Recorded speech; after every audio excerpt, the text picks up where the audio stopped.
Europe ruled the automotive world for 100 years. Then, in less than a decade, China built 13 million electric vehicles in a single year and became the nightmare keeping German CEOs awake at night. This is the story of the fastest industrial revolution in modern history. When the first automobiles rolled off European assembly lines over a century ago, they weren't just machines, they were symbols of engineering supremacy. Mercedes-Benz, BMW, and Volkswagen didn't simply manufacture cars, they crafted an identity. For generations, these brands represented precision, luxury, and innovation that the rest of the world could only admire from a distance. Europe's dominance in the automotive sector seemed unshakable, a throne built on decades of patents, brand prestige, and manufacturing excellence that spanned nearly 100 years. But history has a way of humbling empires. Today, something extraordinary is unfolding on the world's roads. Electric vehicles bearing Chinese badges are appearing in showrooms from Oslo to Madrid, from London to Budapest. These aren't cheap imitations or budget alternatives. They're sophisticated machines equipped with cutting-edge battery technology, artificial intelligence systems, and price tags that make European competitors look overpriced. What's happening isn't just competition, it's a seismic shift in the global automotive landscape, and it's happening at a speed that has left traditional manufacturers scrambling. The panic rippling through Europe's industrial heartland is real and justified. Production facilities that have operated for decades are going dark. Workers who spent their entire careers building engines for combustion vehicles are being sent home. Executive boardrooms in Stuttgart, Munich, and Wolfsburg are filled with emergency meetings trying to answer one burning question. How did China do this so fast? This isn't a story about one company or one breakthrough. This is the chronicle of an entire nation identifying a technological gap, mobilizing resources on an unprecedented scale, and executing a strategy so effective that it's now threatening to reshape one of the world's most important industries. And the implications stretch far beyond car sales. They touch on jobs, geopolitics, environmental policy, and the future of manufacturing itself. Let's go back to where this journey began. The moment everything changed. The world was different in 2009. Barack Obama had just taken office in the United States, promising a clean energy revolution. Financial markets were still reeling from the 2008 crisis. And somewhere in the corridors of power in Beijing, Chinese policymakers were studying the global landscape and recognizing something profound. The age of the internal combustion engine was ending. Climate change wasn't a distant threat anymore. It was a present crisis demanding immediate action. Fossil fuels, which had powered human civilization for over a century, were becoming a liability rather than an asset. Nations around the world were beginning to understand that the transition to renewable energy wasn't optional. It was existential. Germany announced its Energiewende, its energy transition, in 2010, committing to phase out coal and nuclear power in favor of wind and solar. Countries like Norway and the Netherlands began setting ambitious deadlines for banning the sale of new gasoline and diesel vehicles. The writing was on the wall. The automotive industry was about to undergo its most dramatic transformation since Henry Ford invented the assembly line. For China, this represented something more than an environmental opportunity. It was a chance to leapfrog decades of technological disadvantage in a single bound. Here's the thing about traditional automotive manufacturing. It's, well, brutally difficult to compete with established players. Companies like Mercedes-Benz and BMW had spent a century perfecting internal combustion engines, building supply chains, establishing dealer networks, and creating brand loyalty that money just couldn't buy overnight. Chinese manufacturers had tried for years to break into this market with limited success. Their cars were often dismissed as inferior copies, lacking the refinement and reliability of their European and Japanese counterparts. But electric vehicles changed the equation entirely. An electric car doesn't need a complex transmission. It doesn't require the thousands of precisely engineered parts that make up a traditional engine. The technology is fundamentally different, and that difference created a rare moment in industrial history, a chance to start fresh. Chinese engineers and policymakers understood this. While Western automotive executives were still debating whether electric vehicles were a fad or the future, China was already making massive bets. From zero to dominance, the numbers tell an incredible story. In 2009, China produced fewer than 5,000 new energy vehicles annually. That's not a typo, 5,000. To put that in perspective, that's roughly what a single large automotive plant might produce in a couple of weeks. The Chinese electric vehicle industry barely registered as a footnote in global manufacturing statistics. Western media outlets noticed, and they weren't impressed. The Financial Times published analysis suggesting that even with 2 decades of effort, China might struggle to produce a genuinely competitive electric vehicle. The Wall Street Journal was even more dismissive, questioning whether anyone would actually want to buy Chinese electric cars, even if they did manage to build them. These weren't unreasonable assessments at the time. China's reputation in manufacturing was built on volume and low costs, not innovation and quality. The idea that Chinese companies could not only catch up to but actually surpass Tesla, Volkswagen, and BMW in electric vehicle technology seemed far-fetched to most industry analysts. But those analysts underestimated 2 critical factors: China's willingness to commit government resources on a massive scale, and the speed at which Chinese companies could learn, adapt, and innovate. Starting in 2012, China began rolling out comprehensive policy support for electric vehicles. This wasn't just about throwing money at the problem, though there was plenty of that too. The approach was systematic and multi-layered. Direct purchase subsidies made electric vehicles more affordable for consumers. The 10 Cities, 1,000 Vehicles program created demonstration zones where electric vehicles were tested and promoted. Infrastructure investments meant charging stations began appearing in cities across the country. Perhaps most importantly, China introduced the dual credit system, which required automakers to produce a certain percentage of new energy vehicles or buy credits from those who did. This policy essentially forced the entire automotive industry to invest in electric technology, whether they wanted to or not. The results were staggering. Within a few years, electric vehicles transformed from rare curiosities on Chinese roads to mainstream options that millions of consumers actively considered. By 2024, just 15 years after producing fewer than 5,000 units, China manufactured over 13 million new energy vehicles in a single year. That's roughly 70% of all electric vehicles produced globally. To put this in context, imagine if a country went from barely being able to build smartphones to suddenly producing 7 out of every 10 smartphones on Earth in just 15 years. That's the scale of transformation we're talking about. And China didn't just hit these numbers by building cheap, basic vehicles. Companies like BYD developed proprietary battery technologies that rivaled or exceeded anything coming out of Silicon Valley or Stuttgart. The Blade battery developed by BYD addressed one of the biggest concerns consumers had about electric vehicles: safety. These batteries demonstrated exceptional thermal stability, significantly reducing the risk of fires that had plagued earlier electric vehicle models. For 10 consecutive years, China has led the world in both production and sales of new energy vehicles. What started as an ambitious goal had become an undeniable reality. Target Europe. Having conquered their domestic market, Chinese manufacturers turned their attention westward. Europe represented the ultimate test, a market where consumers were sophisticated, regulations were strict, and brand loyalty ran deep. If Chinese electric vehicles could succeed in Europe, they could succeed anywhere. The timing was strategic.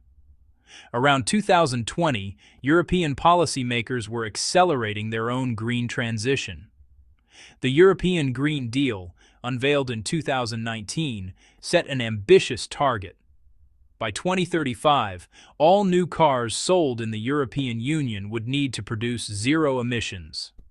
This effectively meant the end of gasoline and diesel vehicle sales.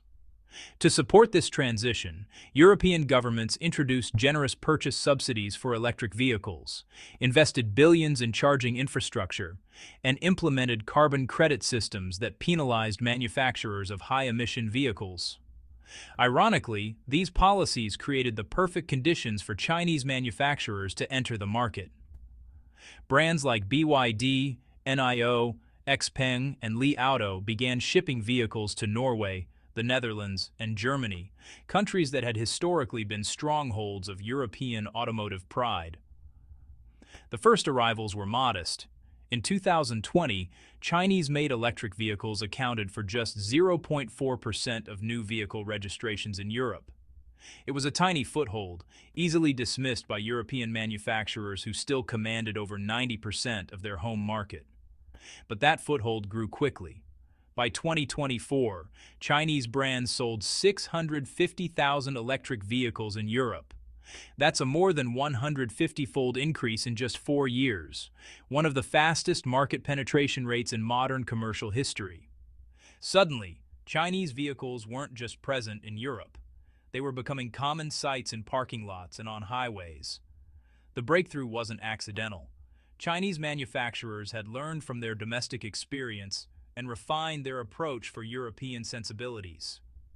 They opened sleek showrooms in major cities, hired local staff who understood European customer service expectations, and tailored their marketing to emphasize technology and sustainability rather than just low prices.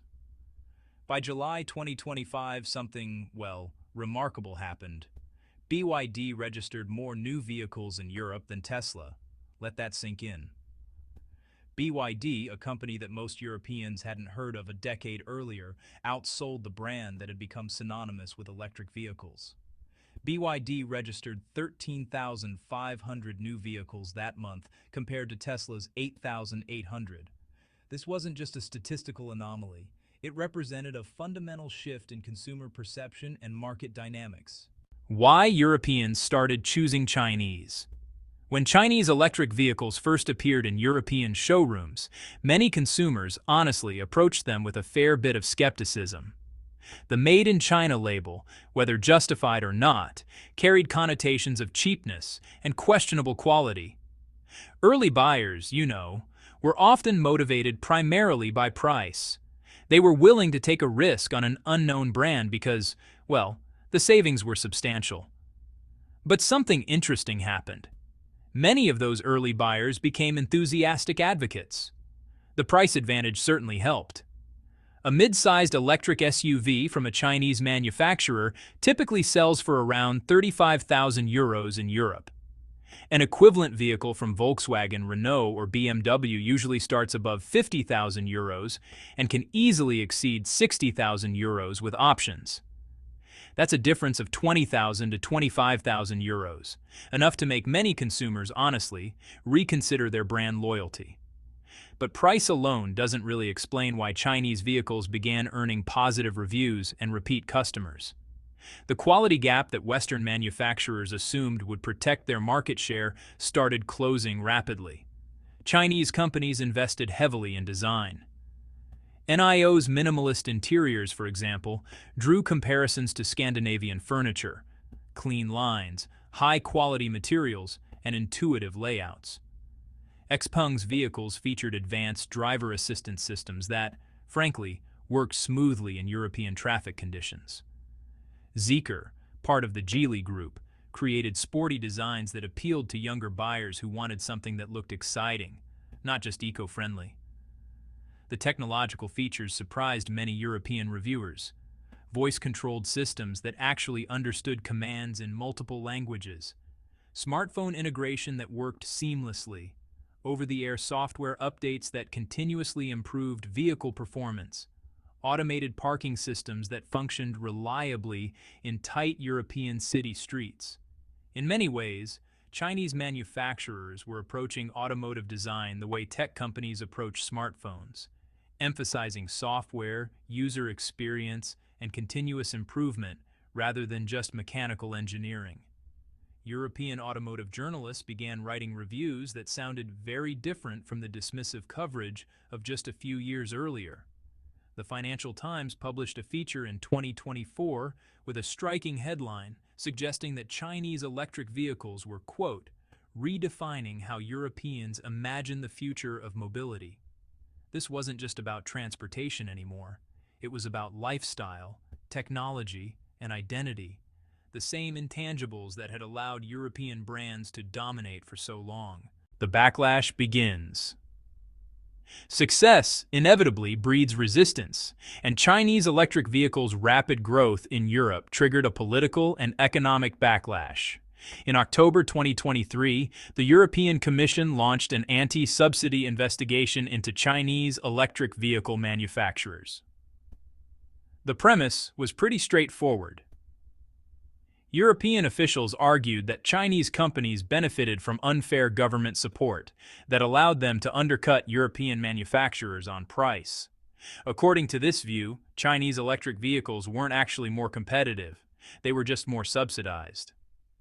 After 9 months of investigation, the European Union announced provisional tariffs in July 2024.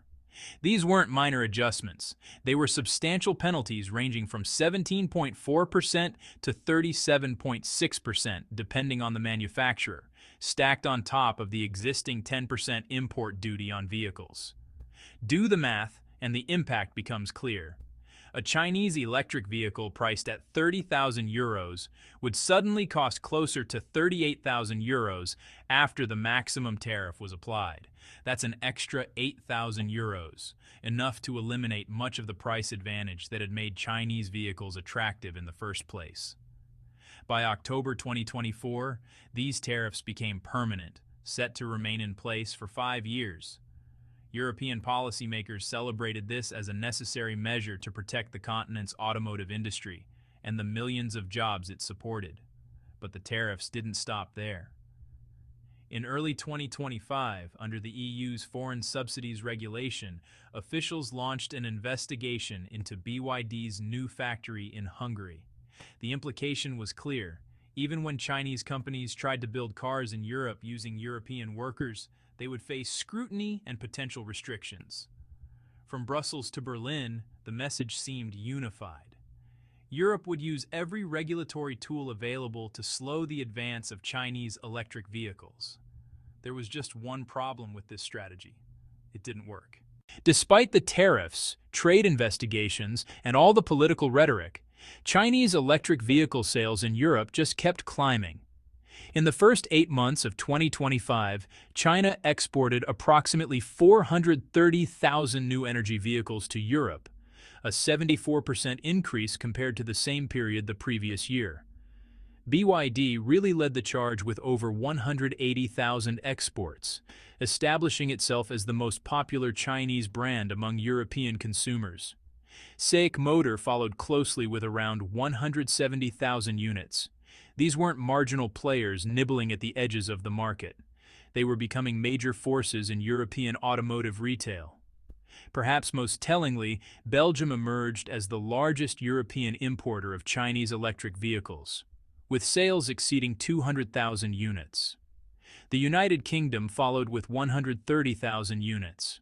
These numbers revealed something important: consumer demand was strong enough to overcome significant price increases from tariffs. So why did the tariffs fail to stop Chinese vehicles? Well, several factors explain this outcome. First, even with tariffs, many Chinese vehicles remained price competitive with European alternatives. Second, as quality improved, consumers increasingly viewed Chinese brands as viable alternatives rather than risky gambles. Third, Chinese manufacturers absorbed some of the tariff costs rather than passing them entirely to consumers, protecting market share at the expense of short-term profits. But perhaps most importantly, Chinese companies did something that caught European policymakers off guard. They started building factories in Europe itself. The tariff barriers that Europe erected to keep Chinese vehicles out inadvertently accelerated a different trend: Chinese companies establishing manufacturing operations on European soil. BYD's move was the most dramatic. In December 2023, the company signed an agreement with the Hungarian government to build its first European passenger car production facility in Szeged.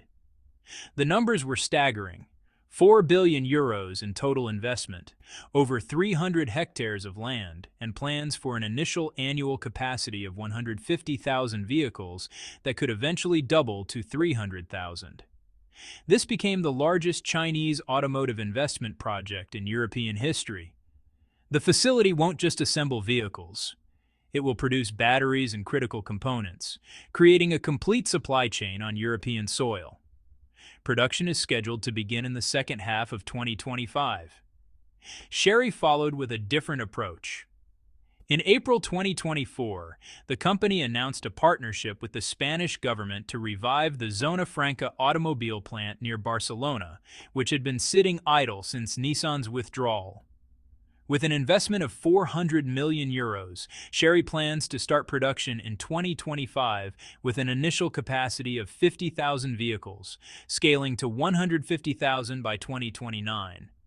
Changan announced similar plans in July 2025, committing approximately 2 billion euros to establish its first European manufacturing center in Italy.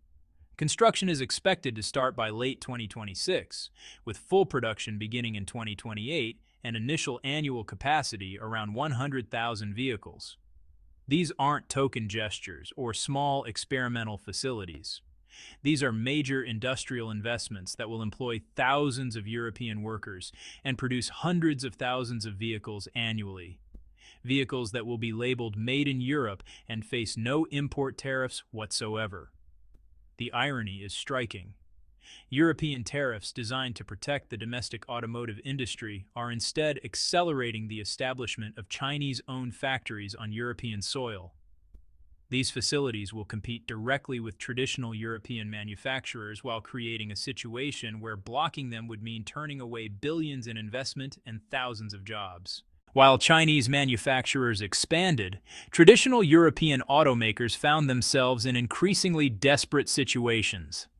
Volkswagen, Europe's largest automotive manufacturer, announced capacity cuts across multiple factories at the end of 2024.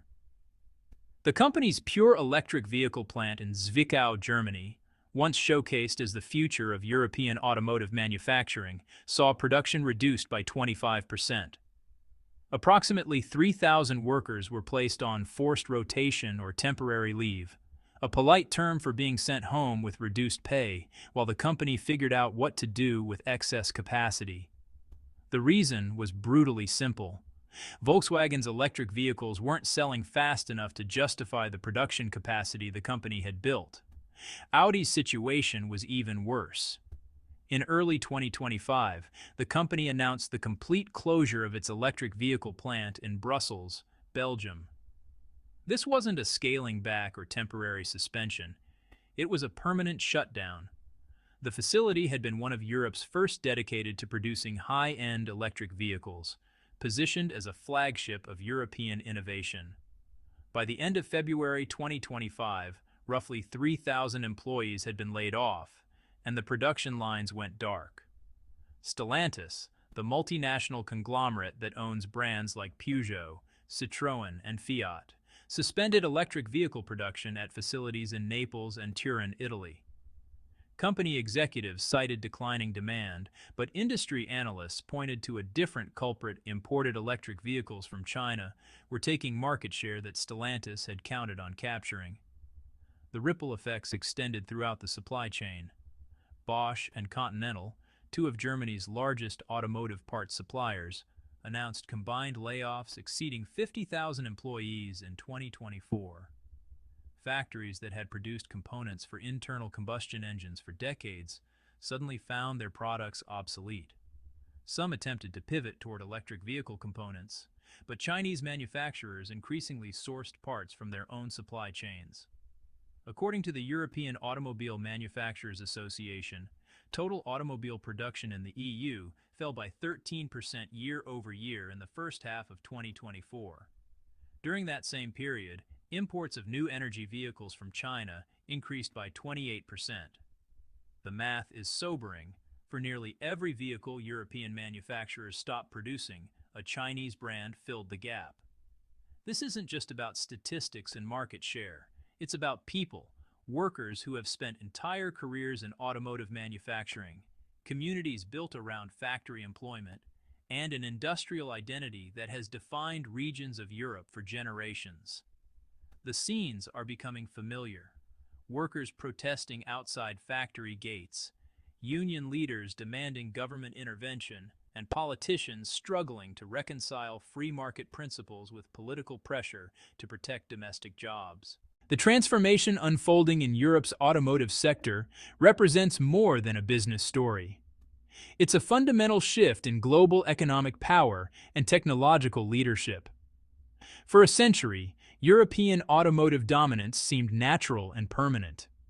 The engineering expertise, manufacturing traditions, and brand prestige that companies like Mercedes-Benz, BMW, and Volkswagen possessed appeared unassailable. These weren't just companies, they were institutions woven into national identities. But the transition to electric vehicles created a moment of vulnerability, a narrow window where everything was up for grabs. China recognized this moment and moved with a speed and scale that few believed possible. The lesson extends beyond automobiles. China's approach combined long-term strategic planning, massive government support, rapid technological learning, and willingness to invest in infrastructure and manufacturing capacity at a scale that makes Western competitors uncomfortable. This model has implications for other industries undergoing technological transformation, from renewable energy to artificial intelligence. For Europe, the challenge is existential. The automotive industry employs millions of people directly and supports millions more through supply chains and related services. It generates enormous tax revenue and represents a significant portion of manufacturing output in countries like Germany, France, and Italy. Losing leadership in this sector doesn't just mean economic consequences, it means rethinking national economic strategies that have worked for generations.